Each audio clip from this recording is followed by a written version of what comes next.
Hi, my name's Henry Zabrowski, executive producer and head superstar of Last Podcast in the Lab. More enthusiasm. And I want to say, you gotta listen to Wizard and the Bruiser, hosted by Holden McNeely and Jake Young. It's about nerds doing what nerds do. Fandoms, Ahego. anime. He explains the word ahego for several episodes. Video games, movies. Holden McNeely's there. Go and listen. And it's coming from me, Henry Zabrowski. I'm begging you to listen to Wizard and the Bruiser. You're going to love it. Just seems like you're making it daunting to them. There's no place to escape to. This is the last podcast. On the left. That's when the cannibalism started. What was that?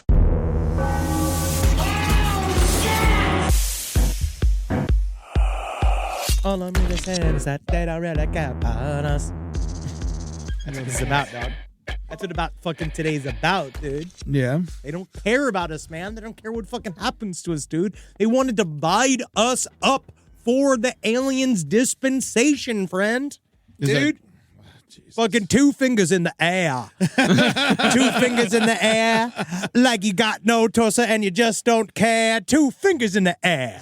Peace sign, but with a pinky and a ring finger. My penis is like a hot dog and I just don't care. Welcome to the Last Podcast on the Left, ladies and gentlemen. My name's Marcus Parks. I'm with the hot dog penis Henry Zabrowski. I can't fold a napkin, but I can disclose the truth to the American people. I bet he could do more with those fingers than you thought. Not according to Mrs. Schneider. Well, he was missing the wrong fingers. And I'm also joined by the regular penist, but largely testicled Ed Larson. That is accurate as hell.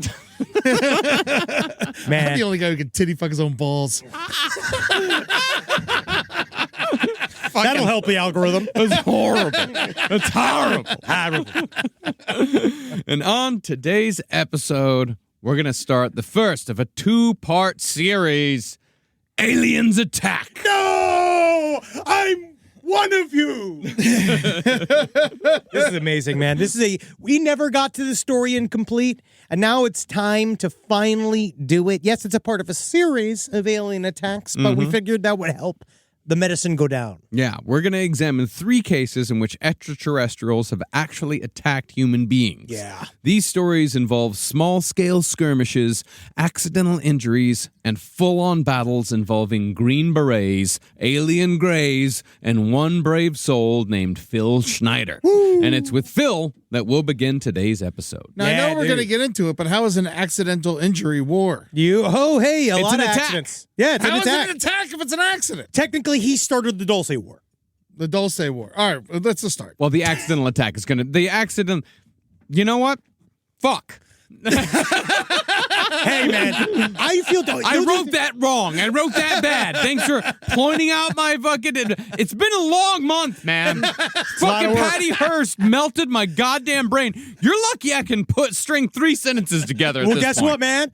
That type of magnifying glass-like research, the Sauron eye of LPN, is now upon this even more important topic than Patty Hearst. I don't care about the politics involved. I don't care about how important the time period was or how important that story was to true crime, to the fabric of the country in general. It's horseshit. Today we're talking about Nonsense. a man, who's made out of ice cream that is fighting for the rights of the American citizen. 2 fingers up for Phil Schneider. Come on, 2 fingers up. Also, Phil Schneider, according to the FBI man that he spoke to one time, was called the bravest man to ever live. Oh, so who was this FBI man? Oh, his buddy. Does he have a name? Governor... He didn't want to disclose due to the sensitive nature of their The friendship. untruth of it? No. Phil Schneider's an interesting case. Now, Phil Schneider is someone that has come up here and there throughout the years on Last Podcast, but he is particularly attached to the deep underground military base known as the Dulce facility near Los Alamos, which was, as we all know, the site of the Manhattan Project. So it's a real place. It's a real city. And aliens work inside of there making chimichangas for the local displaced. They like chili burgers there. They do. Green chili burgers, to be exact. Not just like chili, like you put chili on a burger. No, green chili chilies. burgers. Yeah, green chilies made into a sauce and put on the burgers. They look phenomenal. I adore green chili burgers. Now, Phil is your classic old school New World Order conspiracy theorist. Yeah, he is. A geologist and engineer by trade, Phil claimed to also be an important figure in NATO who helped construct deep underground military bases, which are unironically referred to as DUMBs. But I do think that's kind of more of a feature than a bug because they give it a silly name because it's a way to wash it over. But there is an entire world of deep underground military bases that are incredibly important to our intelligence services. Well, Phil resigned from his post in protest after attending 2 United Nations meetings at an underground base in New York City, in which he learned that the New World Order was collaborating with otherworldly beings in their pursuit of the alien agenda. And by underground base in New York City means he was screaming on the subway. Hey, a lot of truth happens underground.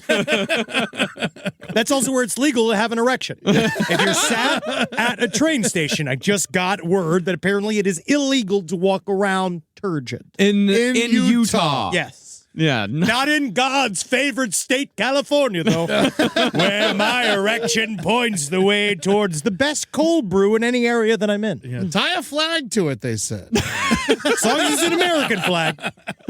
Well, following Phil's resignation, he spent 2 years giving a series of lectures in various hotel conference rooms across the country about government cover-ups and secret alien agendas. This is pre-internet. It had to be small audiences and it had to be small venues because, as he said multiple times, I am doing this illegally. I am doing this against my better judgment. I am doing this in the face of pure danger. That is a very good impression. Thank you. I spent hours watching him. I went and dug up all of the stuff that was left of him because, oddly, mysteriously, a lot of it was taken off the internet. Yeah, he sounds like Jesse Ventura with a cold. He does sound like a more degraded George Norrie. Well, in these lectures, Phil detailed the underground battle which took place during the construction of the Dulce facility in August of 1979, in which members of the American military, along with private contractors, engaged with alien greys and came out the other side with only 3 survivors, one of them, of course, being Phil Schneider. I'm one of the only survivors left. I'm the only one brave enough to talk. My other friends have committed suicide by the government and suicide by diabetes. It is an unfortunate circumstance of being one of the only people to harbor the radioactive nature of the truth. Well, these lectures, however, all led to an alleged assassination in January of 1996. Like all the great conspiracy theorists, Schneider was reported to have died by suicide. But many in the UFO community believe that Phil was murdered by the government because of the secret information he was revealing to the public. Do you know if you put the number 58008 into a calculator, it becomes magically the word boobs. I know there are things they don't want you to know. And so, to see how Phil's life turned into this wild ride, let's get into his full story as it was told in the book. Very subtly titled, and I appreciate that you put it all in there. Phil Schneider, one of the bravest whistleblowers of the 20th century, with overwhelming evidence to confirm that the Oklahoma City and World Trade Center bombings and 9/11 were false flag attacks. By Arthur Berkeley. That's under 1. And I actually do think it goes under F for false flags. If you are going to put it into a library. Dewey Decimal System? Yes. Yeah. There's a lot of sources about Phil Schneider. One was, there was a great documentary set by our friend, our friend, Darcy Weir. Darcy, I watched it. It's fun. It certainly relies quite a bit on RT for its sources, which are, Russian propaganda. Hey, that's how else we get the truth about America. And they didn't mention that he lost all his fingers. They said toenails, but not fingers. Well, you got it to it, man. They turned my foot into a crisp and they opened me up like a fish. Yep, just lost 3 fingers on his left hand, but I don't know why they didn't mention that. 2 fingers up. So Phil Schneider was born in April of 1947 at Bethesda Navy Hospital in Maryland to 2 German immigrants named Oscar and Sally.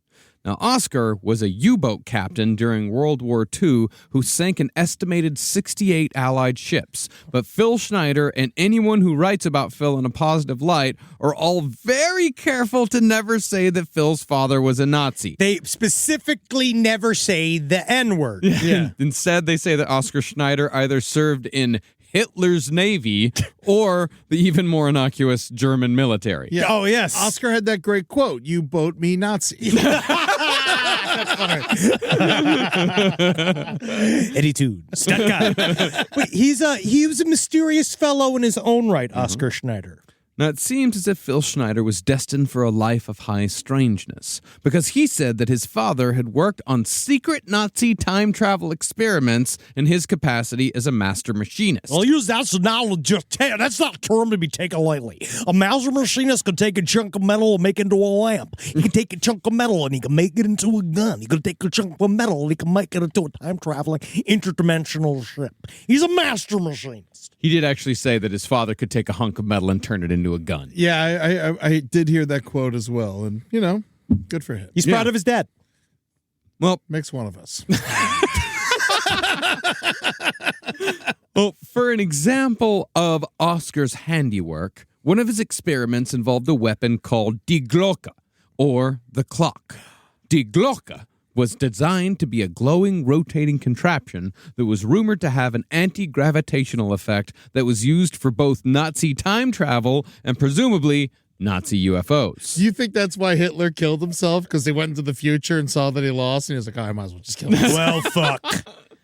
So, since Oscar Schneider was involved in these Nazi time travel UFO experiments, he was recruited by the United States government during Operation Paperclip, along with other Nazi scientists like Werner von Braun. He is asked for by name.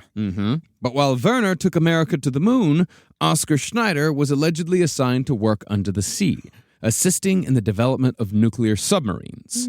Now, as far as Oscar Schneider's involvement in Operation Paperclip, that part may very well be true. We took him up. He did work for the U.S. government. The Witness Relocation Program. He definitely was a German soldier.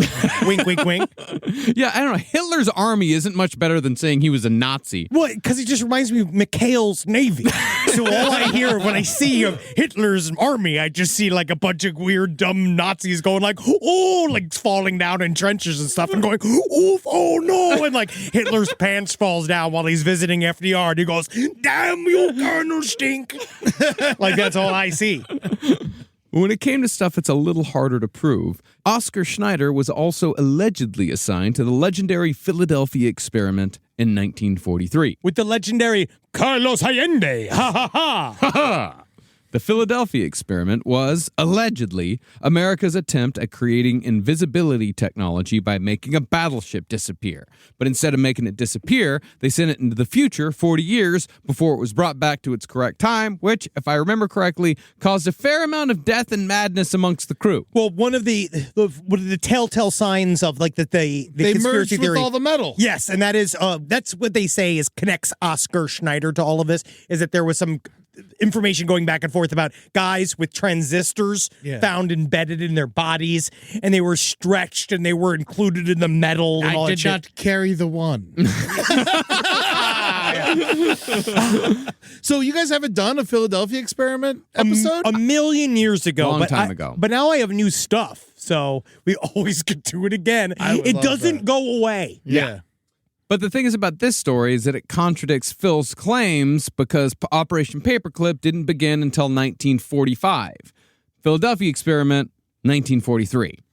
So, Oscar Schneider, if he was a part of Operation Paperclip, could not have been involved in the Philadelphia experiment because he was too busy sinking Allied ships. Yes, this is more indicating that Oscar Schneider had documents from this time period. That he was not involved in the Philadelphia experiment itself, but he was consulted later as in like, what the fuck happened? That is the contention that they are making. And that Okay. he just had documents on him that quote unquote proved that the Philadelphia experiment was real. There was a couple of things on the documents that say stuff like Operation Big Sky, which is kind of one of those, again, long old school, old head conspiracy theory connecting back to Philadelphia experiment titles. There was also the stuff about how asking for special medical officers to come down to go look at these like top secret, essentially victims of some massive top secret thing that went wrong. So if the Philadelphia experiment was real, wouldn't the ship have appeared for a little while in 1983? It did. That's what they say. That's what they say. Whoa! Yeah, they said that it appeared like in 1983, and everyone's like, "Oh, what the fuck was that?" And then, and then it went back again. That's what they say. That's fucking awesome. It is. Philadelphia experiment's fun. We might do it again. No, the Philadelphia experiment, it is really fun because it's connected also to the Montauk Project. That's really where we got to go next. Rob and I were talking about this the other day. We're going to go into Montauk Project because I got a bunch of books. Rob gave me his old books from the Montauk Project because he's from Long Island and he was made by them. Yeah. I mean, Stranger Things is just the Montauk Project meets the Goonies. Okay. Yeah, they stole their entire fucking their entire like world from the Montauk Project. Now, either way, Oscar apparently kept his entire past a secret from his son Phil, including the fact that Oscar was born in Germany. Apparently, Oscar Schneider and his wife had perfected an American accent before Phil was born and maintained it until the day they died, telling their son that they're just from California. We are just from far east California. We are from Fresno! Well, Oscar Schneider only revealed his Nazi past and his involvement with various top-secret operations to his son Phil on his deathbed. So you mean to tell me we were the first Pacific Pilgrims? Downey, I can't believe this betrayal. But he did come forward with a bunch of other information. This is where he revealed he was in an intelligence ops and he was essentially stolen from the German government and given to us, and that essentially it would be up to Phil to carry it on. Mm-hmm.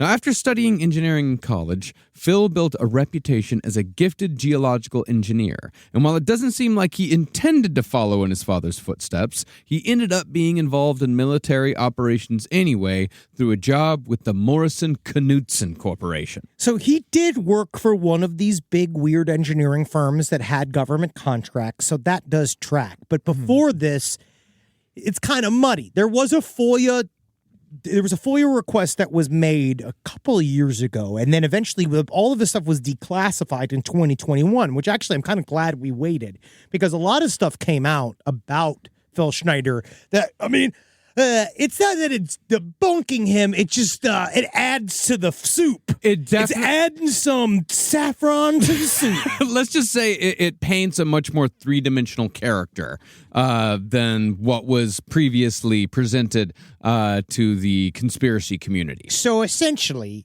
Phil Schneider, he was what he called a self-styled geologist and self-taught man, right? He loved rocks more than he loved having sex with a woman. Yeah. Some people are dumb as rocks. He's smart as rocks. Smart as rocks. And guess what? If you've met rocks, have you met some smart ass rocks? But Phil Schneider... He does seem like the type of guy who's going to argue with you about the fucking difference between a rock and a mineral. Do you understand that a mineral has so much more to gain? It has so much more to give. But Phil Schneider, so he said he wanted to teach himself how to be a geologist, and he loved rocks. And he was going to school, but it was before he went all the way into becoming a geologist. Right now we know that he got a bachelor's. And we know that, I don't know really how far he went after that. We know that he was recorded that he had an IQ of 163. Which is high. That is very high. Yeah. Strange guy.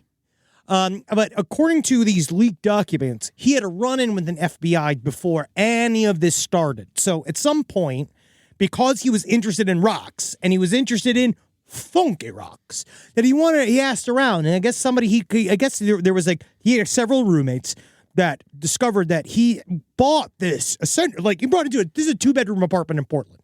He brought in 100 pounds of all of this rock-like material that he purchased from just some guy. He got connected to somebody else. He brought it into the house. Eventually, a lot of his two roommates got really suspicious on him and called because it seems like getting really weird, because they're like, what's wrong with these rocks? They smell weird. All this is weird. I don't feel good. Turns out, he had brought into their apartment 80 pounds of radioactive material that he stored under his bed. This is all according to real FBI files. Portland weird, man. Oh, he did. The FBI get called saying, we think somebody's trying to buy someone trying to create a nuclear weapon in an apartment building. So they show up.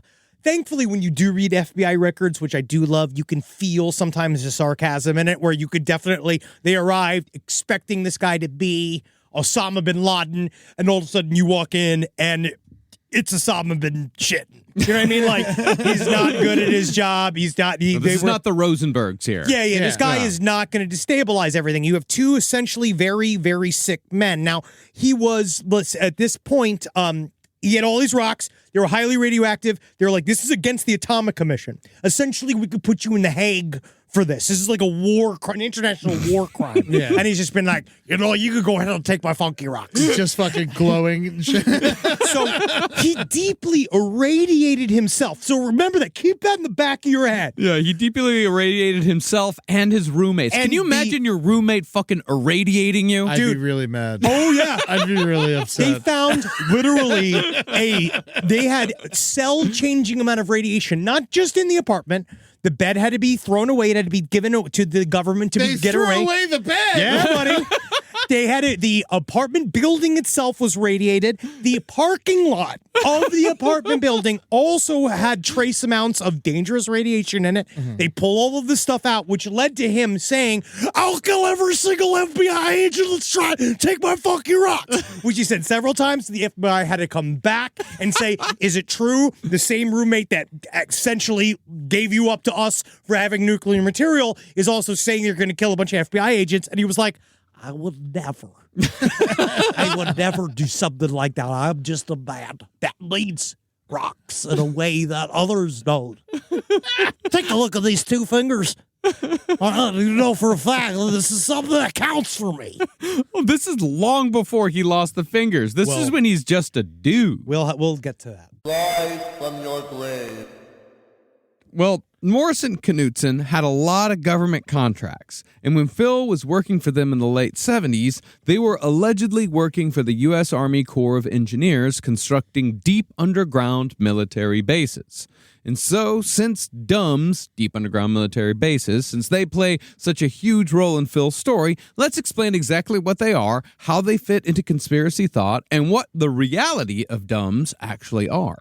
Now, according to Richard Sauder, author of the book Underground Bases and Tunnels, the U.S. government has been building deep underground military bases since World War II. Now, once again, the technology for building and maintaining DUMBs came from the Nazis, or allegedly, because from what I've come to understand from studying conspiracies for well over a decade now, conspiracy theorists tend to almost revere the Nazis as having superhuman intelligence when it comes to technology. Is there a reason why? It's because it's also making them appear to be that's how dangerous they were? I think that's part of it, but I think this also may go some way towards explaining why so many modern conspiracy theories involve the Jewish folk. But considering how Jewish people have been at the center of conspiracy theories for centuries, the reverence conspiracy theorists show towards Nazi technology might be a feature and not a bug, if you know what I mean. I don't. It's because they love Nazis. Oh, yeah, sure, okay. Yeah, because the Nazis didn't like the Jews. Yeah, so they loved them. yeah. But either way, the technology developed by the Nazis was allegedly perfected by nuclear physicists at Los Alamos, who built nuclear-powered tunnelers called TBMs, or tunnel boring machines. These machines essentially vaporize rock using flame jets, water cannons, vibrations, freezing guns, plasma guns, electron pulses, and nuclear melting beams. Yeah, dude. They fucking hate rocks. This supposedly allows the TBMs to tunnel up to 7 miles in a single day. You know, there is theoretical nuclear drills. Sure. We just don't know whether or not they're actually being used or not. We know that they do drill gigantic holes. They do, because there are some of these bases. Mm-hmm. We know they drill them out. We know Phil Schneider developed the technology. We know that he developed the technology. He said it. He said he made other hitherto deflagellation methods that have simply been stolen by every single international boring company you've ever met. He calls it deflagellation. Deflagellation. It's fucking That's real. Is it deflagellation? It's the using the heat and water to blow away the rock on the outside of a drill. Oh, I thought that was how they made your hat. The flagellation. Stomp my flag, I'll eat your ass. Yeah. I wore this for Phil. Well, these tunnels bored by the TBMs are said to connect the deep underground military bases through a series of magnetic levitation trains that travel faster than Mach 2, over 1,400 miles per hour. Mm-hmm. These trains connect 131 DUMs in the United States, and they connect some of the 1,477 DUMs that exist worldwide. The express that you take from Rhode Island to France is amazing. Oh, yeah, it goes under the ocean? Oh, yeah. Why not through the ocean? Oh, because fish. Now, 131 DUMs seems like a lot of DUMs. Yep. But conspiracy theories aside, there are at least 2 very real DUMs in the United States that are byproducts of America's Cold War with the Soviet Union. Although they aren't really DUMs because they're inside mountains, although technically they are under the ground, even if that ground is high. The ground is higher than us, but it's in the ground, so yes, it's underground. That's how I would put that, yes.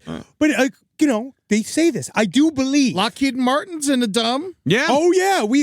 They use natural rock formations that are already hollowed out, and then they put things in them. That's a part of one of the ways that they do it for real. The lesser known of these 2 bases is the Raven Rock Mountain Complex, nicknamed Harry's Hole after the president who had it built, Harry Truman. Oh, cool. I mean, that sounds disgusting. Of course. Let's all take the family down to Harry's Hole. Yeah, ride that train through Harry's Hole. All right, my sweet little daughter. Let me lower your feet into Harry's Hole. Yeah, nice. Nice, waist deep. Head first. How long does it take to build a DUM? Easy. Lickety split. 3 months. Pipping in and out. It's easy. It's not poppycock. He did say 3 months. Yes, poppycock and poo-poo, or that's poppycock. It's nothing but poppycock to say you can't make an underground military base for under 2 weeks. he loves saying poppycock and poo-poo. Easy to do. Order an Amazon Prime. Well, the idea with Raven Rock, located close to the White House in Waynesboro, Pennsylvania, is that the government could still operate should Washington come under attack, nuclear or otherwise. According to Garrett Graff, Thank God. Yes, the author of a very respectable and factual book called Raven Rock, The Story of the U.S. Government's Secret Plan to Save Itself. I actually hear this book is fucking incredible. Oh, yeah. Feels like we should do an episode on this. That's interesting. Yeah, a listener, I've actually had this book on my shelf for a while now, wanting to read it, because I hear it's just I hear this book is absolutely insane. But Raven Rock is a massive freestanding city with 3-story buildings built inside of a mountain. It has a medical facility, a fire station, a police department, and a dining hall that serves 4 meals a day. I am angry because the Chinese food is not nearly as authentic as I thought it would be. I had a wonton the other day, and I almost threw up. I can't believe what kind of institution's going on in here. Luckily, his hands have chopsticks. Yeah, it too. Where's my eating fingers? See, Raven Rock was created at the dawn of the Cold War in the late 40s, where not only the government, but a select number of civilians could escape should the Soviets launch a nuclear attack. I'd love to see that list, because it's like Not Milton you. Berle. Yeah. Like, who all goes down there in the pit in Frank 1949? Sinatra. Fucking Dean Martin. Not Jerry Lewis. No, get him out of there. Dude, you know what I was going through today? I thought you were going to say that Bob Newhart died, which I'm very sad about. We're all very as- sad. as am I couldn't even continue. Oh, I can barely speak. Bob Newhart could barely speak as well. It's very old. I was looking this up. So Dennis Quaid, for some reason, is playing Reagan in a new, right wing, Reagan's an amazing movie. Ideas that's Reagan's. Guess who's playing Frank Sinatra? How old is he? It's an older man, older Frank. No, yeah. Harvey Keitel. Scott Stapp is playing Frank Sinatra. Oh my God! I got the world on a string. I feel like, what is he gonna do? How would he physically be able to sing like Frank Sinatra? A stranger in the night. He does sing like 78-year-old Frank Sinatra. But yeah, that was when he was going blue eyes, looking at me. Nothing but blue eyes. Do I see?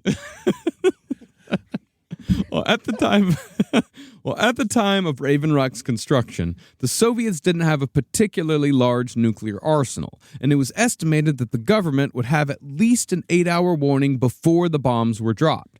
But when the Soviet bombs became Soviet missiles, the 8-hour window shrunk to 15 minutes, and the plan to save the locals and the government became a plan to save a small number of policymakers. I'm just going to make a little desk over in Raven Rock just in case. And I'm just going to kind of maybe we'll go check it out. You know, like, I got my favorite snacks in there. Now, when the Soviet Union collapsed in the 90s, Raven Rock powered down just a bit. But after 9/11, Raven Rock expanded again. And today, it can hold anywhere between 6,000 and 10,000 people. And the complex is staffed every hour of every day. Skeleton crew, but still, it's ready for a fucking avalanche. And I if think there's it's great. And if there's nothing I know better about our government, I know that each one of those 10,000 spots are saved for some of the most vulnerable members of our society, the congressmen.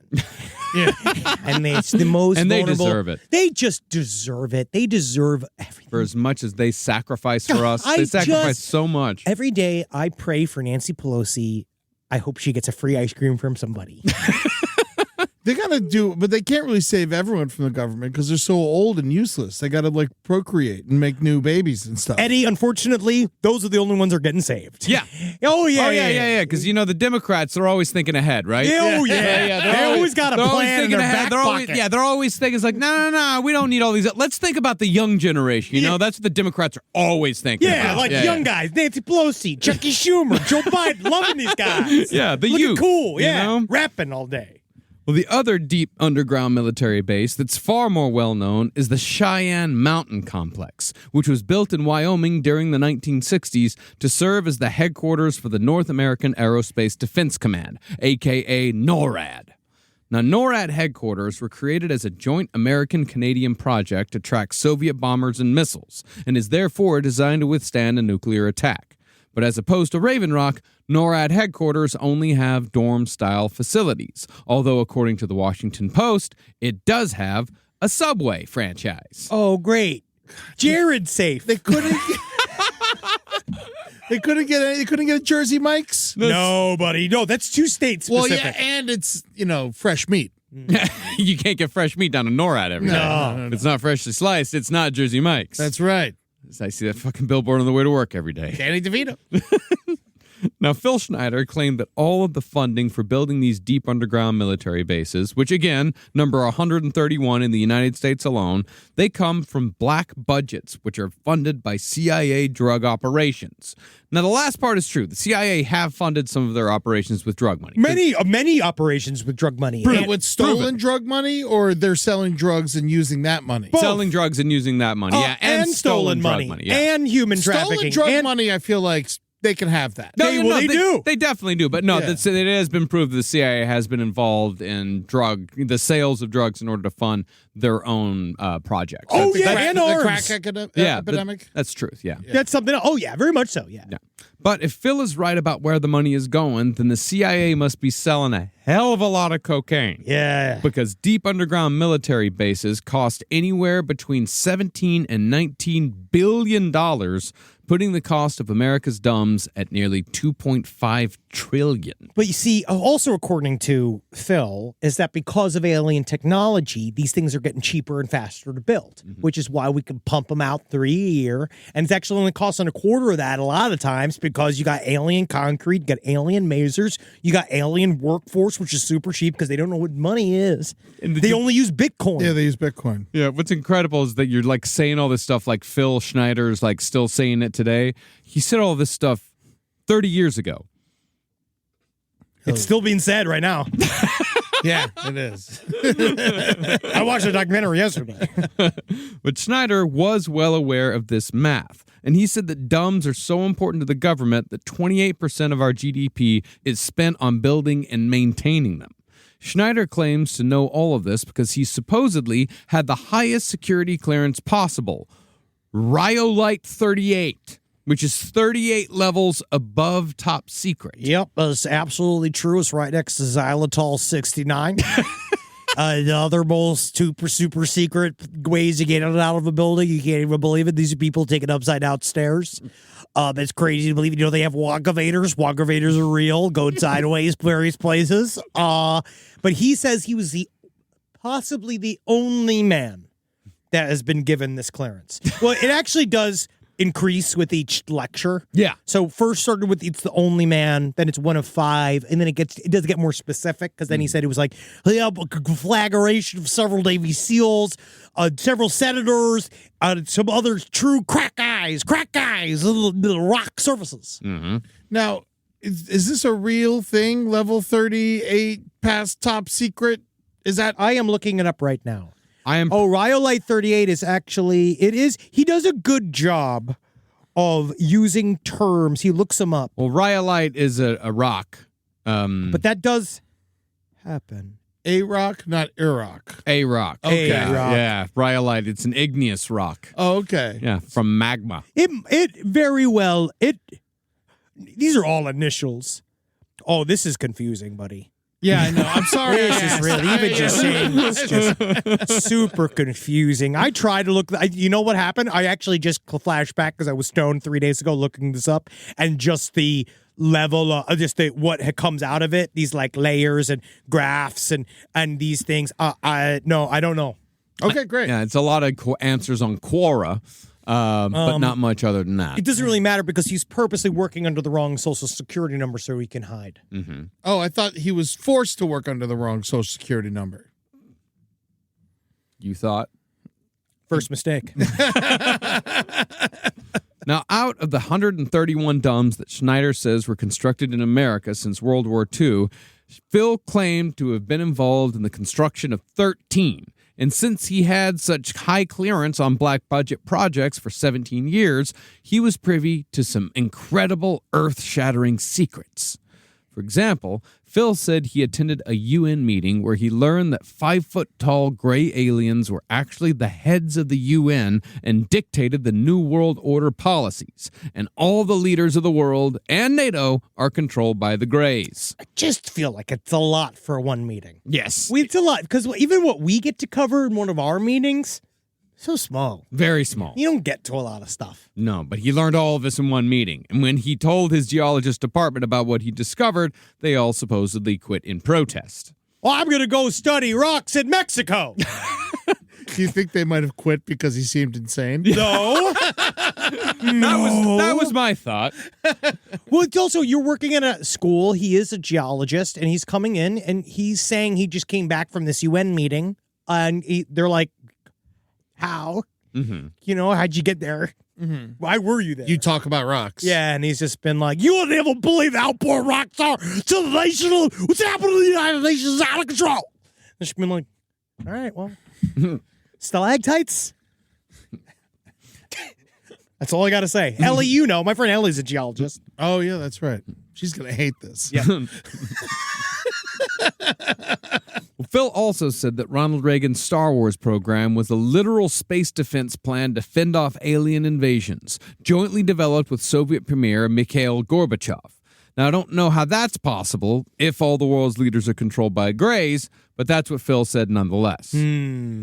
But what Phil definitely knew was that the New World Order and the alien agenda are one and the same. And according to him, their plan is to eliminate 7/8 of the world's population by 2029. So according to him, most of us only have 5 or so years left. Hey, we'll find out. But it's interesting because the concept of a New World Order, I've always found, like, he has a Christian stripe in his ideology. Most Phil. of these guys do. They always do. So this idea of a New World Order, destroying boundaries of countries, I don't really understand how it necessarily helps the alien. The way he ramps it up is that he talks about these treaties that we have signed with various alien races, and that we have the Degated Treaty, which is still our favorite. Yeah. The one where Eisenhower had the emergency. He faked an emergency dental problem in Florida. He went to a meeting with an alien.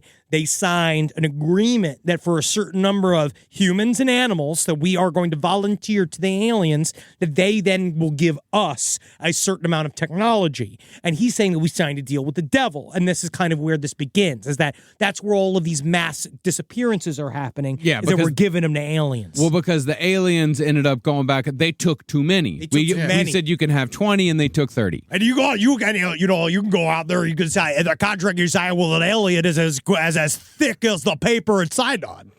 So who represented the aliens and read the contract? A man named Valiant Thor. Well, Valiant Thor, the guy who worked with he was one of the human interests with alien origins, or he is from the planet Venus. He's purple. He lives the age of 490. He can't be in our atmosphere because he's got a disease on his skin that'll kill all of us. But he's a lawyer. Yep. Yeah. No, he works for the government.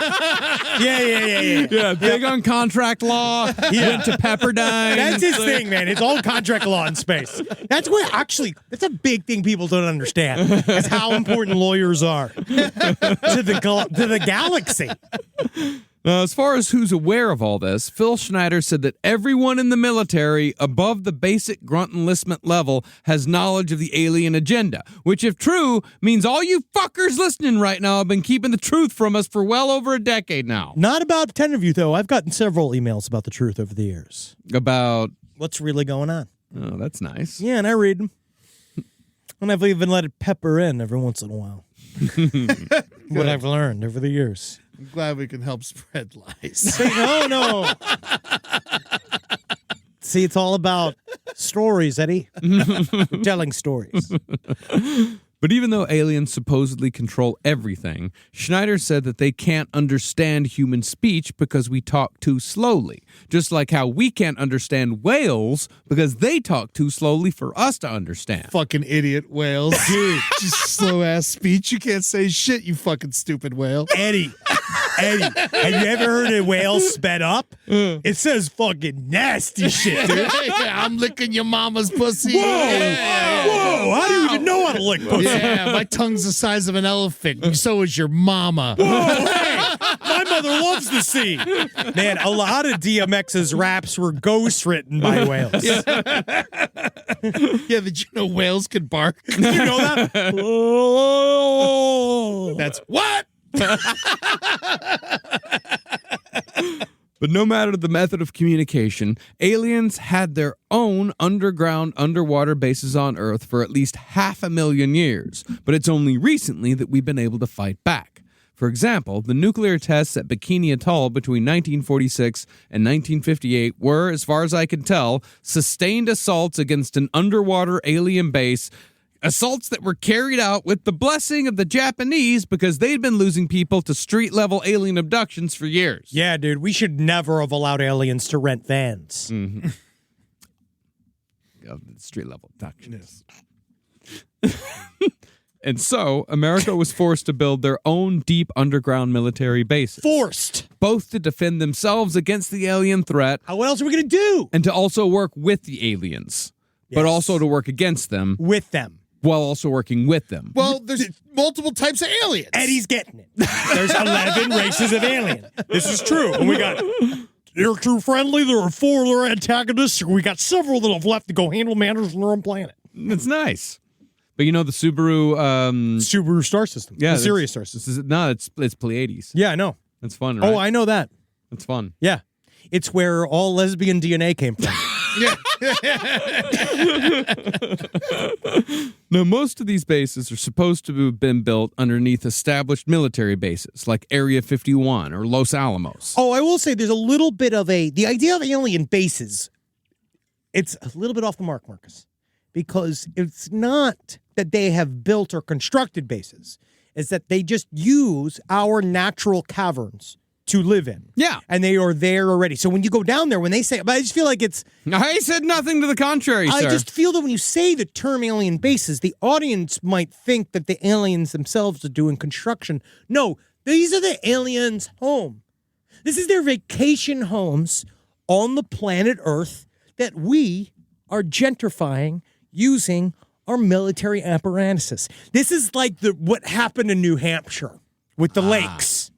This is like what happened in Minnesota with the lakes. They got lots of lakes in Minnesota. But there a lot of them been the state co-opted. bird's the mosquito. But they've been. It's funny, but it's also a problem. It's a problem. It's a growing problem. But that's what we're doing here is that we're moving in on these precious lands and using them for bombs. So they're living in our tubes. Yep. They're living in our tubes, and we're blowing them out the tubes. And we went there to go, and we weren't testing bombs. We were just blowing shit up on islands. Well, as far as the bases that we built, Area 51, for example, has 9 underground bases underneath the 140 square miles that encompass Area 51's restricted areas. Other bases, however, are built in plain sight, like the dome that's supposedly underneath the conspiracy-laden airport in Denver, Colorado. Phil Schneider was also a big OG Denver International Airport conspiracy theory guy. He was, yeah. All of this is possible, Phil says, because military technology has advanced approximately 44.5 years for each single year of civilian technological advancement, which is why the military was able to make a ship disappear in 1943. So it's like in 1996, military technology was 1,200 years ahead of what we had at our disposal. Like, we had 14 4K modems and fucking VCR TV combos. Whoa. And they're So what'd the government have? fucking like Baldur's Gate? They had Baldur's Gate 12. No! Why? Yeah, dude. No! No, they had Elder Scrolls 6, fucker. Fuck that! Yeah. They're hiding! We gotta go to the government! Get Baldur's Gate 12! And I'll bet these last 2 fingers on it. Then you won't be able to play Baldur's Gate. I used the other hand! This is my jerk-off hand and Liberty hand. But perhaps this high... You know, I don't think we've told the audience that Phil Schneider was missing fingers. Oh, I thought that was well known. No. Well, I want to You get haven't into... been, you've been doing a visual joke of 2 fingers. Because we haven't gotten to his service in the military yet. That is true. Was he a waiter? Do they have restaurants in the Army? They did it at Rammstein. But do they have waiters? I'm sure they have waiters. I think it's more they got the sloppers, you know? Yeah, they got the guys who flop the shit on the yeah, it's all cafeterias, I think. Yeah, and I think it's civilians come on the base, like work at the PX, like... The generals have a waiter. Yeah. I imagine the generals... the generals have an attaché, Oh, what is that? a waiter. Oh. But perhaps this highly advanced technology is why these deep underground military bases, much like nuclear power plants and nuclear missile silos, are often associated with UFO sightings. And here's where we get to Phil Schneider's involvement in the alien-run Dulce facility. This is really the heart of his story and why he would go on his speaking tour and what the main bulge of information he would give. Now, stories of UFO activity around Dulce, New Mexico are by no means exclusive to the lectures of Phil Schneider, nor do all the stories involve a massive underground base full of aliens. Rather, Dulce is just one of those UFO hotspots that seem to dot the landscape of the American Southwest. Many roads, however, do lead to Dulce Base. It's because our deserts are our most powerful spiritual center. For example, back in the late 70s, a state trooper named Gabe Valdez spotted a UFO in the sky and soon after found a mutilated cow. Near the cow, he found abandoned gas masks, which, to Officer Valdez, was a sign of government involvement. Most bizarrely, though, when the trooper examined the mutilated cow carcass further, he found a dead fetus inside that was not a cow, but a human-monkey-frog hybrid. Oh, it just wasn't done cooking. Yeah, this is going to need about another 20 minutes, 325. Yeah. This is about a rare. And after that, Valdez became the go-to cattle mutilation guy in the Southwest. Now, not too long after finding the human monkey frog, Officer Valdez attended a public meeting about cattle mutilations held by U.S. Senator Harrison Schmitt, formerly of NASA, and currently the last living person to have walked on the moon. Now, not to go, the Chinese were just there last month. Yeah, but it was a drive-by. But did they land? Yeah, they landed on the dark side. They planted some shit. They're like, we own the dark side of the moon. They went back to China. Did they walked around on it? I believe so. They Wow. planted a flag and shit. Good for them. Yeah, China's all up on the moon. It's probably not good, but it's fine. But my question is, if a monkey... No, it was an uncrewed spacecraft. Uncrewed? That was uncrewed, yeah. Oh, okay. Well, stop lying to me, China. But if a monkey human frog comes out of a cow, is it beef? Oh, yeah. Oh, if I'm eating that's it. eaten, right? Oh, yeah. If I'm eating it, it's beef. Yeah. Yeah. That's what I'd say. To eat it. I mean, to be technical, it was a human monkey frog, Human monkey frog. not a Yeah. monkey human frog. Yeah, monkey human okay. frog's something else. So it was mostly human, half Monkey frog. half human, half monkey frog. Yes. Because the other way, it's a Like monkey. half shark, alligator, half man. Yeah. Now you're learning. Wait till we do the Montauk Project, man. You're going to be so angry. Because that is just straight up DJ Skrillex with animals. Well, at this talk by U.S. Senator Harrison Schmitt, because that's the thing, man, that cattle mutilation in the 70s was taken fucking seriously. Dude, all of the capital P phenomena, it's still taken very seriously. Because It's expensive. It's big money. It's very expensive. And it's still largely extremely mysterious. Yeah. Well, at this talk, Valdez was introduced to a fascinating man named Paul Benowitz, who I hope we can one day cover on his own episode. Oh, I have a book on him. I kind of know what to do with him. Paul Benowitz is actually an extremely important person in UFO lore. Yeah. But through Benowitz, Valdez was introduced to a woman named Myrna Hansen, who'd also seen UFOs in the area. That's when they brought in psychologist and fellow cattle mutilation enthusiasts, Leo Sprinkle. Hello, everyone. It's me, the sweetest ufologist who's ever lived. Hope you like rum raisin. Sorry, it's just my cologne. Meet me at the Dairy Queen. Reporting, Dairy Queen reporting. Suck your dick for ice cream. This guy's crazy. This guy sucked my dick the other day for fucking strawberry ice cream. Amazing. If I remember, I think his name was Reginald Leo Sprinkle. I just recently was watching, just so you guys know, we'll cover this a little bit on Side Stories. Missing 411 just finally did a UFO episode, which they've been tap dancing around for fucking ever since it started coming out. Since he started developing it, David Paulides. But Sprinkle comes on. Yeah. And I'm so sad because Natalie, first of all, she's like, who the fuck is Leo Sprinkle? And I was like, baby, you did it right here. It's ufology in a nut, dude. But I was so angry he didn't have like a mint green top hat and a handlebar mustache. That is what you should do. At least suspenders. Oh, yeah. I think he's just afraid that if he dresses like that, he won't be able to go near an elementary school. Well, Sprinkle was flown out to New Mexico to hypnotize Myrna Hansen, and she reported recollections of being abducted and taken to an underground base nearby where she saw body parts floating in vats. Now, that happened. As far as it, her recollecting it, as far as her being hypnotized by Leo Sprinkle, she did say that. As far as we know, this in 1980 was the first time that anyone mentioned Dulce Base and possible alien encounters therein.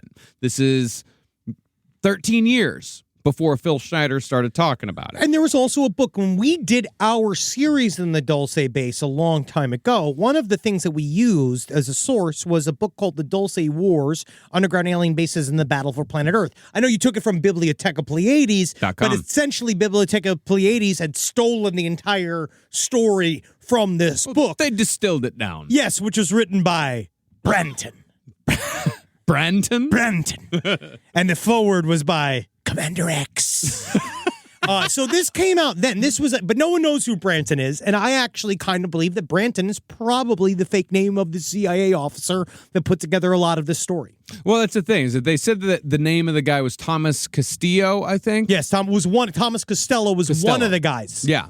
And it has been proven from declassified CIA documents that Paul Benowitz was the victim of a very real disinformation campaign in which he was fed false information about aliens that eventually drove him to a fucking mental asylum. And I mean this is me very serious about, there is something to be learned about Paul Benowitz's involvement in UFO circles and the attachment to this story. I do believe that the Dulce Base story is an allegorical Like there's meaning here about what's actually going on.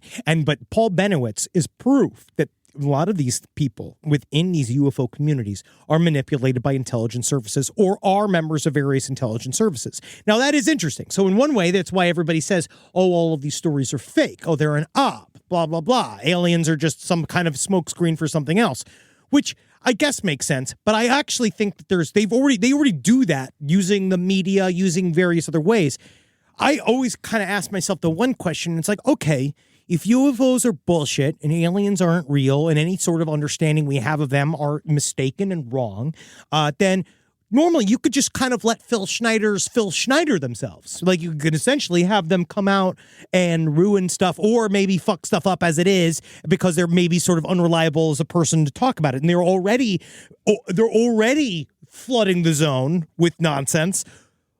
But if not, if the UFO community is constantly being kind of used by the CIA program and the CIA is embedded in all these places, what is it that's so important about this story that you're putting all of these resources into fucking with these fat nerds? Yeah. Like, what's the point of fucking with all of these nerds if it's all BS to begin with? Like, so I don't know. That's where it falls. Yeah. Questions. No answers. But back in 1979, Paul Benowitz claimed that he had intercepted electronic signals in Dulce, which he believed were emanating from deep underground. And the 1980 sessions with Myrna Hansen and Leo Sprinkle seemed to confirm his suspicions that something was going on at Dulce. It is, and was going on at Dulce. And that's the thing, is that there was something going on there. He did pick up some, but there is the possibility that these people were sent to muddy the waters with Paul Benowitz, and then now it's 2024 and we're still talking about underground alien battles. Well, dumbs are still there are a lot of weird shit happens underground. Now, allegedly, Dulce is one of the two bases created as a collaboration between the U.S. government and alien nations where technology can be exchanged. Additionally, it is a biogenetic laboratory where alien-human hybrids are created and experimented upon in one of Dulce Base's 7 underground levels. 2 words: Taylor Swift. Yeah? How's that working? Plant. Plant made. She does... German DNA spliced with stupid elf bullshit. She is a tall white. She is. She's the Aryan ideal. But these levels are security, human housing, laboratories, mind control experiments, alien housing. Because they can't be together. Genetic experiments, cryogenic storage, and the mysterious Nightmare Hall, which may or may not be the birthplace of the human monkey frog. I actually wish that you'd stop calling me a nightmare and start calling me a human monkey frog American. I hope that one day I can run for office as the senator of human monkey frog affairs, so that everybody knows we're people too. Halfway. That impression was riveting.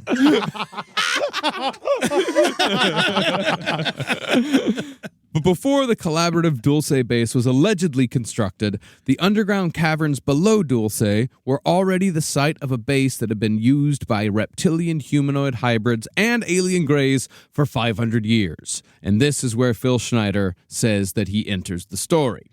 Well, in August of 1979, Phil Schneider, working for the Morrison Knudsen Construction Company, was a part of a team that was digging 4 large holes in the desert in the course of constructing a deep underground military base. It is kind of interesting how they are made. Mm-hmm. Because they do drill them, they drill like holes, and then they burrow out from the holes. Mm-hmm. How else would you do it? Come at an angle, drink the milkshake. Yeah, I don't know. I'm not an engineer.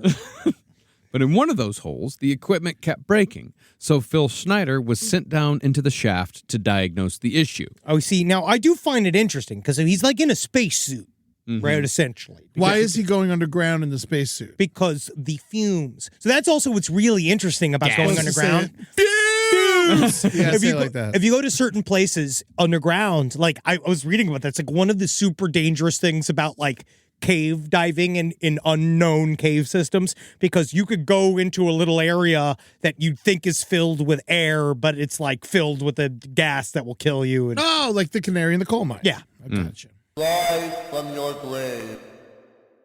Now, Schneider was unaware that they were building a 7-story, 2.5-mile deep structure on top of a pre-existing alien base full of alien hostiles. That's partly why Phil Schneider was so pissed off all the time. You gotta give us a heads up.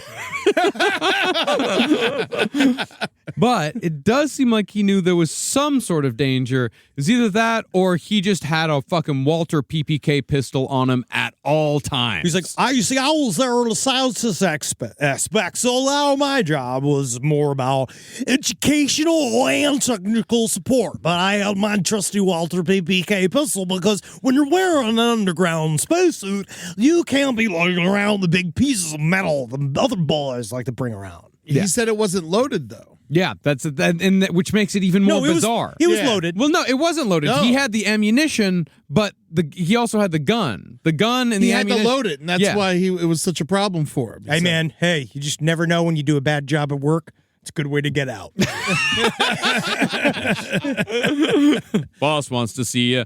No, you'll see me in hell. If there were aliens down there, that means that someone in the government knew that there were aliens in there and that they were drilling down there. It was like, let's see what happens. We don't know. Well, I will kind of, do you want me to try to tell you how it vaguely makes sense? Yeah. Was that we are in cooperation with alien Greys, and we do work with them. And this was in cooperation with the alien Greys. But according to them, this began with a conflict downstairs. So at first, it was all okay. And then something happened that there was a conflict between, there were green berets and a black berets, which I've never heard of. They existed. Yeah. But he said that they were there in camp, this line already, where they've been having some problems with the aliens that are downstairs. Essentially what happened, it was like, we talked about this when we were in Denver recently, how we were downtown, and when you see that one, like when you're in an old... When you're in a downtown area and it's all like skyscrapers and stuff, but then you happen to see like one place that's like an old house. Yeah. That whoever lives there somehow still alive and will not sell. They don't care what anybody will do. Some right? of my favorite people in the world. I love the very, very stubborn people. Those were the aliens. They were not wanting to leave. Because they couldn't go back home because of all the rape charges. It's too hot at home. I can't go back. I can't go. My ex-girlfriend is there. I won't be able to work at that tattoo parlor anymore. But it was indeed lucky that Phil was armed, because just as he got to the bottom of the tunnel, he saw 2 7-foot-tall gray aliens whom Phil described as smelling worse than the worst garbage you can imagine. Phil opened fire and killed both of them. But just before... Could have been nice. but Ed, they smell bad. Well, he said, that's also it's kind of interesting, because if he did... So, according to him... He could have started the alien war. Literally. Yes. If he came out of the shaft, he said what he saw was so horrific and so terrifying that he instinctually reached for his gun and shot it. It instinctually loaded his gun and shot it. Oh, God, we gotta get him. While he's wearing a spacesuit. Yes, he said that's why it's very difficult. Yeah, to load the gun instinctually. And put your finger in the trigger if you got a space glove on. He had to. That's what he said. It was very difficult. Mm-hmm. Well, Phil killed both of them, but just before one of the Greys died, he waved a hand in front of his chest, and a blue beam shot out and struck Phil. As Phil put it, the beam literally opened him up like a fish. Can you say it right? Open him up like a fish. And burned off his toenails as if he was struck by lightning.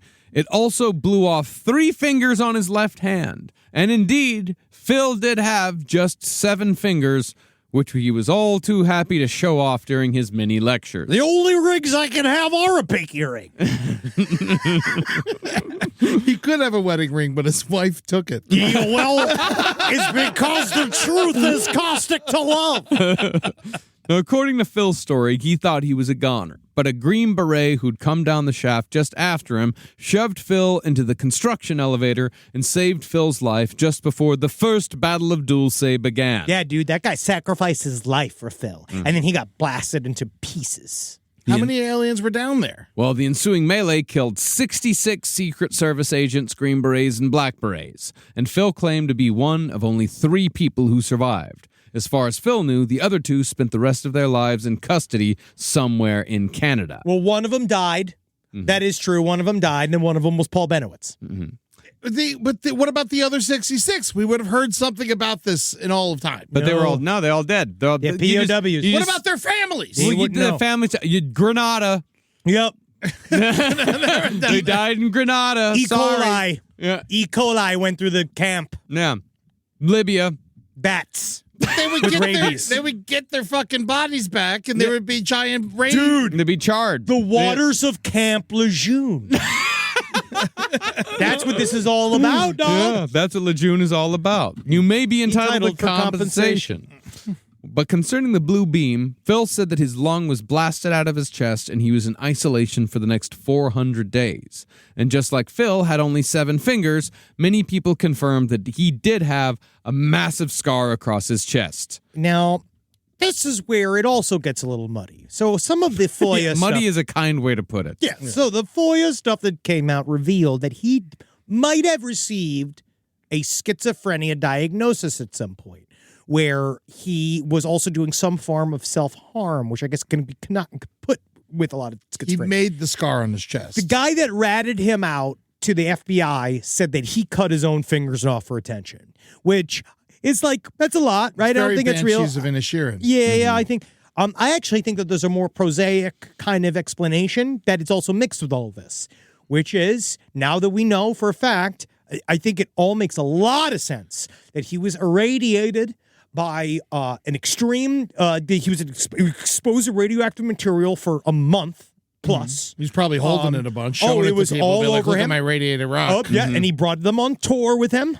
He, I believe, Every lecture that he had, he'd like bring out like a radiated rock. He probably held it with these 3 fingers. yeah, oh, he did. Yeah, he'd always be like, "That's how you know it's really hanging with the. I got it with the lobster." Now, And in his speeches, did he show the scar on his chest? He did. He would show the scar. He would show the scar on his chest. He would show his hand, and then, I think literally he was melting. We think that he was slowly dying. He was riddled with cancer. He had MS. He was covered in scars. They said that he might have. That is the thing where the fingers are just like they're cut off. Well, he was missing a lung. Oh yes, He was.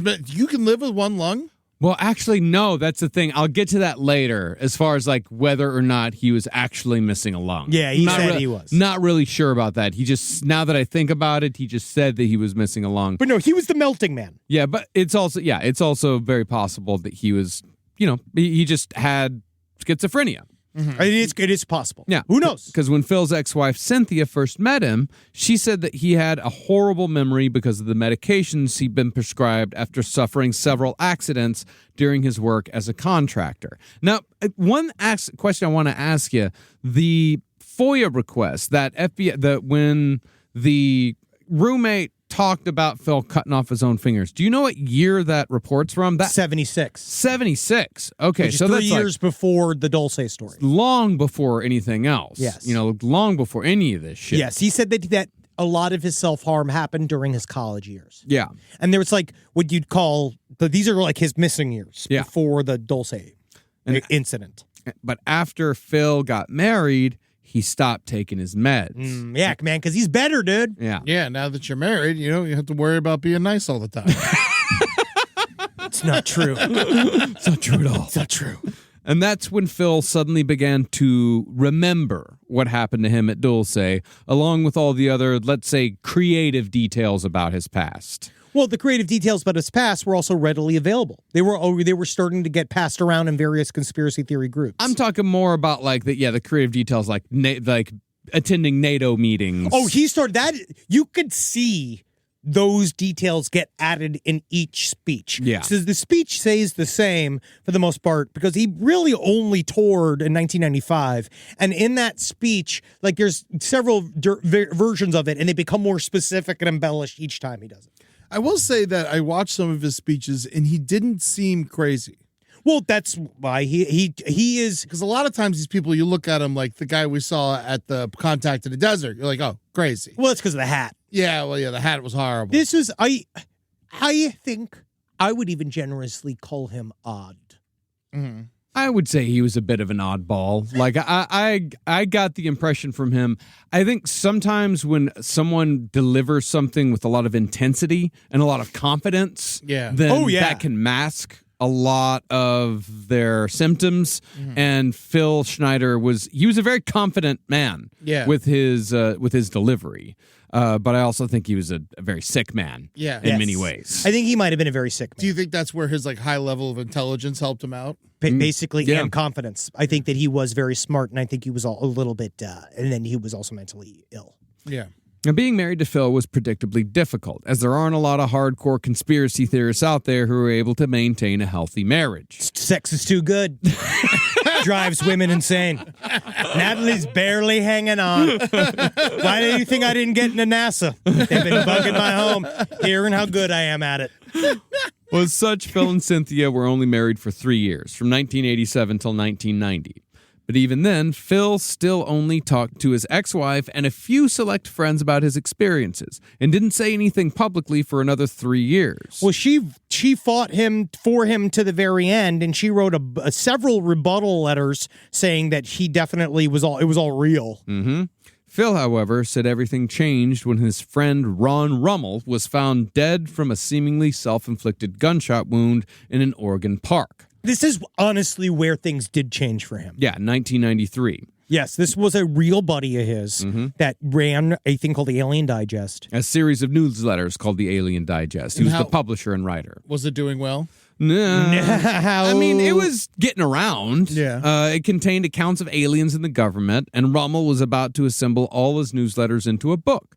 And Schneider believed that Rommel was suicided by the government before he could publish. Now, part of the reason why they believe that he died by suicide, Rummel, and why then this would go on with Phil to carry this on is where the story increases past the Dulce base. Mm-hmm. Like when it starts going into the real hard-edged conspiracy theories that we see even now. So once he started getting past the Dulce story, he started talking about the idea that these underground tunnels were going to eventually be used for when the United States would slide into martial law. Once the New World Order came about, once the alien leaders revealed themselves, there would be martial law declared against the United States. Prisoners then we put en masse underground and we shuttled back and forth with these giant trains. One thing where that started leading, according to Rommel, was that children were being zipped back and forth in these giant trains. Tell me when it starts to sound familiar. By FEMA in these various, what they call these slave trains, these things with shackles. And so eventually this evidence that Rommel would become obsessed with, he would pass on to Phil Schneider. Phil Schneider would take this evidence, and this would start to connect Phil Schneider to the same terrorist group that helped Timothy McVeigh plan the Oklahoma City bombing. He just started to touch into that world. And if you do listen to a lot of what his stuff, it's a lot of calls for violence. Phil does call for violence quite often. Yeah. That's too bad. Yeah. Well, Schneider also claimed that 11 of his 22 best friends had all supposedly died by suicide. 22 best friends. 11 of his 22 best friends, 66 people. It's weird that it's always like the two numbers next to each other. Do you remember the guy who used to come on the train? Hey, hello, everyone. I am not a person begging for money. All I need is $13.47 to get a ticket to Bergen, New Jersey. It's that. Yeah. Well, I also looked up some statistics on, some suicide statistics when it comes to schizophrenics.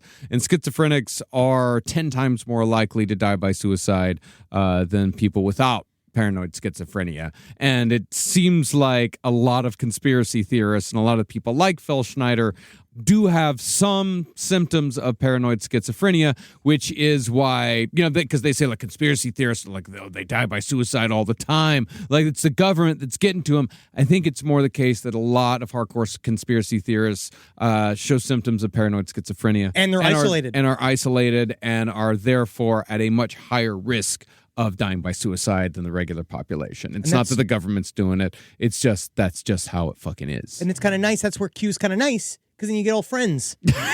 See, that's the problem is that once conspiracy theorists become extroverts, they show up at the White House. Yeah. Which we don't need. No. Stay down there. Stay down there. All right? You stay down there. Would you say the clinical term would be loose in the goose? That's what January 6th was? Yeah. Loose in the goose? We are getting loose in the goose up in the... Vote, ladies and gentlemen. God damn it. I don't care. Just vote for whatever. I will literally vote for a tub of ravioli. It doesn't matter. As long as it's blue, fucking vote. And so, after Rommel's death, Schneider cut up his security clearance card in disgust and decided to go public about DUMBs and the alien agenda with a lecture tour. But according to Phil's friend Al Bielek... So I guess he had left-handed scissors. This is the ultimate conspiracy. They will not allow me to destroy my connections to the CIA. But according to Phil's friend Al Bielek, Phil only shared 1% of his total hidden knowledge before he too was killed. To wit, before his death, Schneider claimed that he had been victim of no less than 13 assassination attempts. During one attempt in September of 1995, Phil claimed that he was shot in the shoulder by an FBI agent and only survived because he returned fire.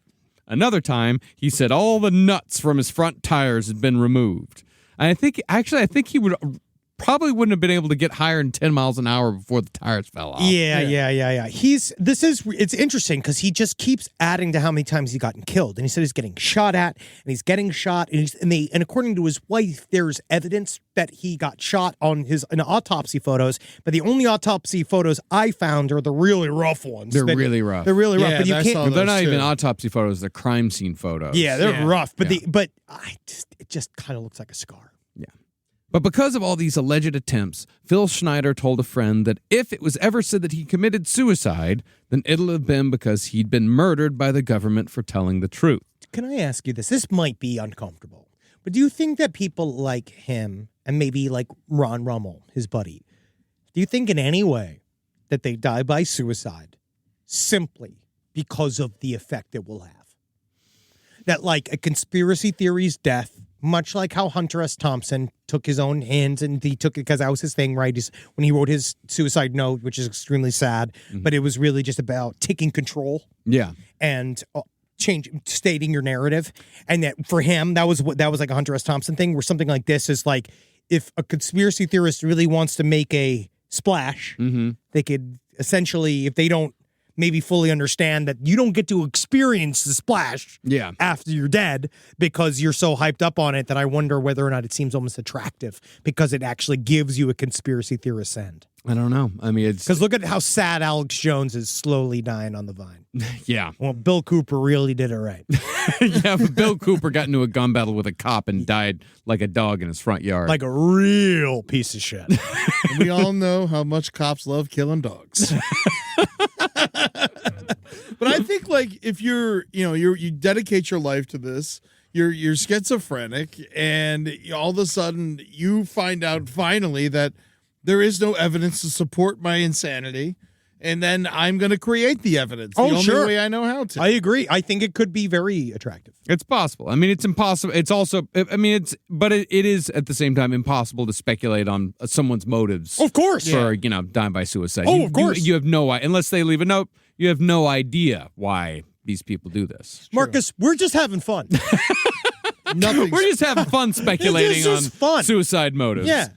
Well, as it worked out, Phil Schneider was indeed found dead in his Oregon apartment in January of 1996, kneeling face first in the seat of his wheelchair.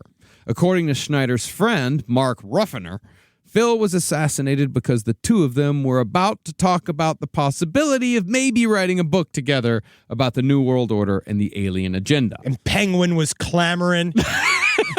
Random House couldn't wait to get their hands on it. Time magazine was there.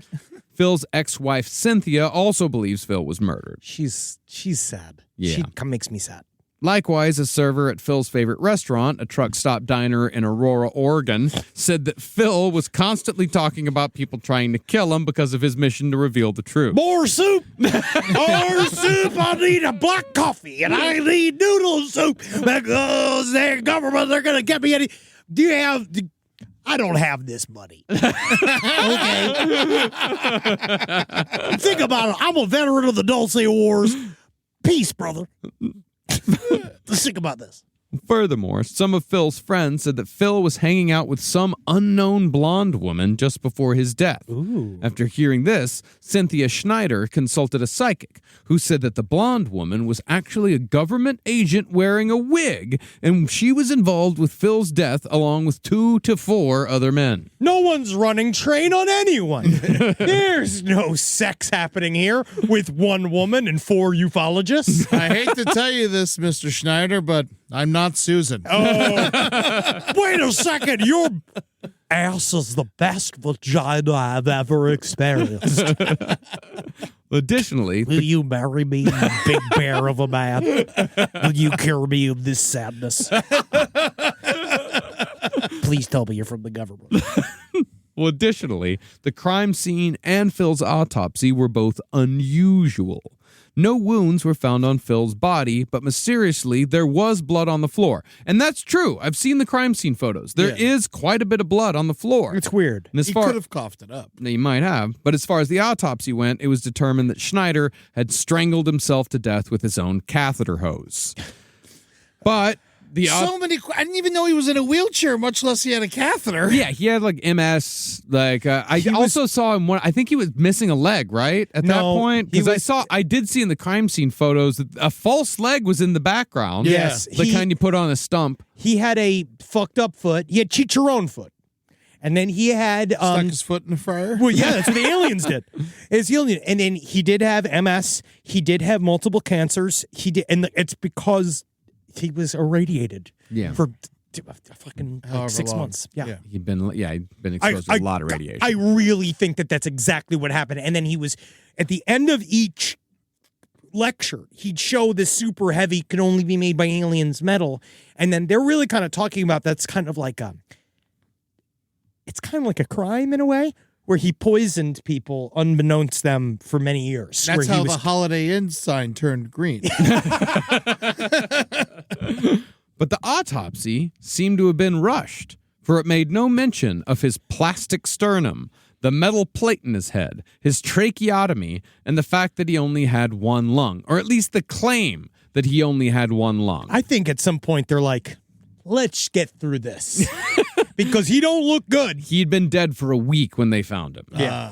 It also made no mention of Phil's bizarre genitalia. According to his ex-wife, Phil's penis had been sliced down the bottom from tip to back like a hot dog bun. This affliction was due to massive injuries and an infection that Phil had incurred while working as a construction engineer in Vietnam. I tried to fuck a staple gun. It's not good what He happened. sliced his own dick open. I don't know what happened, but That don't happen by accident like that. I don't think so. No, not normally are you born a Ziploc. Yeah, unless you're climbing over razor wire naked. Or cutting your dick open. Yeah. It's hard to do. I think that it's hard to accidentally do. He's a weird man. Yep. Strange man. Mystery. Full of mysteries. Finally, those blood samples taken from the crime scene quickly went missing, and no further investigation was made into Phil's death. Coincidence? In fact, Phil's cause of death was listed in the local obituaries as a stroke, and Phil's own brother, a police officer, told the rest of his family to just accept the coroner's report and move on. And all this might have a good reason. Basically, that there's some evidence to show that it was autoerotic asphyxiation. His penis was filleted. How was he fucking jerking off? He could have been poking his butthole. Eddie. You want to know? Actually, I do wanna want to know. Actually, I think Eddie might have a really good point there. I mean, I don't know, buddy. I think They're just saying that it didn't look pretty, and that when you are choked in the manner in which he was choked. So if he was murdered, it would have made sense that the choking knot would be behind his neck, right? And he would be garroted. There was some word that he was choked with chicken wire. He was not. One of the big, truly embarrassing factors is that he was choked by his own catheter. Yeah. And it's really, really gross. It's in the photos. Yes, Yeah. and the knots in front. but the thing is, the knots in front and the knots in the style of a noose like knot, which is what they use in autoerotic asphyxiation, because you just kind of tug on it and it holds its place. You tug and it's hold. And the whole point is you're supposed to dippity dance on the very rager's edge of the scythe of the Grim Reaper so that you come big, right? And then he might have had somebody there helping. That might have been the blonde woman they were probably talking about. Could have maybe been some form of sex worker. And they may have been accidentally hit in the face. May have accidentally, there might have been something, Something going on. something Or going he on. died in front of her and she left. Oh, very much so. Like the what blood. happened with You know, John the- Belushi and Chris Farley and all those other fat, charming men, like Phil Schneider, Yeah. who But- died well before their Graham time. Parsons. Yeah. But that might have been where the blood came from. Maybe the blonde woman, someone may have gotten accidentally hit in the face. Or it There could might come have out been of your some sort mouth. of altercation. I do believe it could just slide out of you if you die of asphyxiation, especially break the bones in your neck or whatever. I'm not certain. I have no idea. I've never done it. Well, breaking bones in your neck. That's usually from like strangulation with your hand, strangulation with hands. The thyroid bone. That's usually like hand. This is more like slow strangulation. The Epstein trigger. Yeah.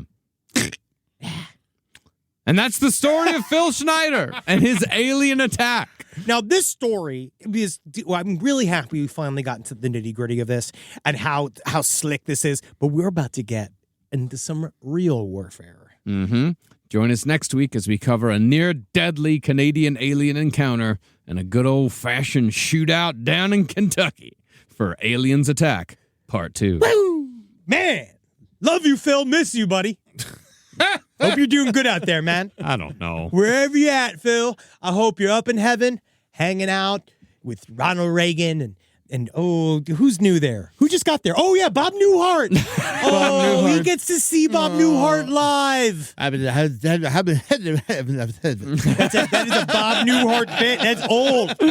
That is old, but what an episode, Marcus. Good work. Thank you very much. I did the best I could with all of this nonsense. Wait. Well, I do think that it is important to see. I have an idea. Well, it's interesting because, I mean, it is, it is kind of a look into how, paranoid schizophrenia might have, because Phil Schneider is one of the architects of modern conspiracy thought. He's one of the smaller ones. Oh, yeah. He's no Bill Cooper, but he's definitely one of the guys that was... He floats around. He was one of those guys that gets brought up again and again. He's one of the usually when people bring up Phil Schneider, it's not in context of the Dulce base. They bring up Phil Schneider as an example of like, this is a conspiracy theorist who was suicided. Yes. That's what they bring up. Like that's how they hold him up. Yes. As like a man who was suicided. He got too close to the truth because he was saying honestly, he was calling for violence. And he was asking for it. Yes, he was calling for violence constantly. He's one of those people that's always calling for violence. He said that we needed a violent uprising in the U.S. government, and he said that it was the only thing to do it. Of course, he's only talking to a room of 70-year-olds, and none of them were ready to go. My most fringe belief, I'm starting to come across now in my mind, is that something like the Dulce base is a perfect allegory for what is currently being revealed by the various new laws that they're trying to write in to protect whistleblowers that are coming forward with UFO information inside the U.S. government. Charles Schumer, I floated this a little bit on the UFO stream this week, but there's this new language coming out and this new law that's put together by Chucky Schumer that's all about, creating these protections for whistleblowers. But there's a couple things that are really curious. One, that the U.S. government would create protections for people that reveal that we are working with non-human intelligences, both within and outside the government. And two, that we have some form of ship on hand and we're building technology off of it. And what is interesting about it is that whether that is disinformation or not, that is a little dog whistle to what they might have heard in closed doors. This idea that we might be, this rumor, this idea that we're working with a non-human intelligence. I went to a private talk with Lou Elizondo. He talked about how the proof that we're going to see maybe one day is that the concept of this is that it's way different and way weirder than we have any language for, that we don't know what it is. My idea now is that I was reading this thing about Lydia Fairchild, a woman born with two sets of DNA. It's like a whole long story. You should look into it. It's very fascinating. We found out that we don't know how often it is that human beings can be born with two whole separate lines of DNA. All of our legality systems are based upon DNA testing these days. So it's really weird. We're in this kind of weird area with it. What if there's a way that there are things walking around that look just like us and are us, but are from another dimension, but if you pop open the hood, they're completely different? Yeah. Sure. Oh man. No. Yeah. If I ever commit suicide with my own catheter, just know that I did it.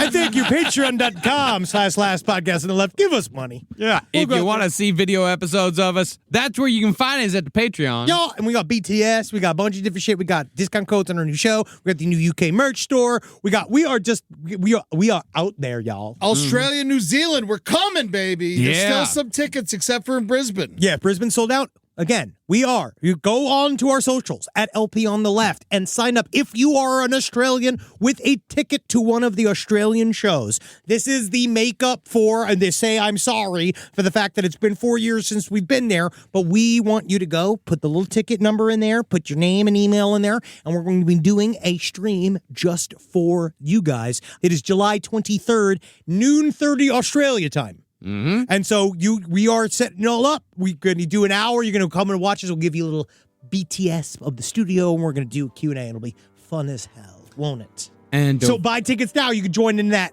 even if you didn't buy tickets then. Yeah. And check out all the rest of our streams at LPN TV. That's twitch.tv/LPN TV. And you can also check out all of our streams after the fact on our YouTube channel. If you want to watch last stream on the Left Live, you can do that on our Patreon. And if you want to see us live in all the cities we're going to be playing this year, we sold out our first London show. So be sure, if you want to see us when we come to London this October, we sold out the first London show. Make sure to buy tickets for the second London show, because that one is definitely going to sell out too. And we can't wait to see y'all out in Reykjavik. Be sure to get your tickets, all you fucking Icelanders. I know you guys like to buy tickets last minute, but y'all got to buy them tickets now. All right? Now, you Icelanders, you get out there, you buy that ticket now. That's just how they are. It's their culture. They're going to buy it. They're going to buy it the day before. Don't show up with fish. Show up with money. We want money. Hey, lamb. Also, some of that sweet, sweet Iceland weed. You know that marijuana and that beautiful lava-ridden cold rock has got to be absolutely delicious. No, you know what they have there? You know what they have there that's incredible? Heroin. Mushrooms. Oh. Their mushrooms are fantastic. Yeah, bring them to the show. Yeah, I guess I'll have to stay an extra day. Yeah. Hail Satan. Hail Geen. Hail Bob Newhart. Yeah, Bob Newhart. He didn't do anything wrong, right? No, he's a wonderful human being. Great. Bye, Bob. This show is made possible by listeners like you. Thanks to our ad sponsors, you can support our shows by supporting them. For more shows like the one you just listened to, go to lastpodcastnetwork.com.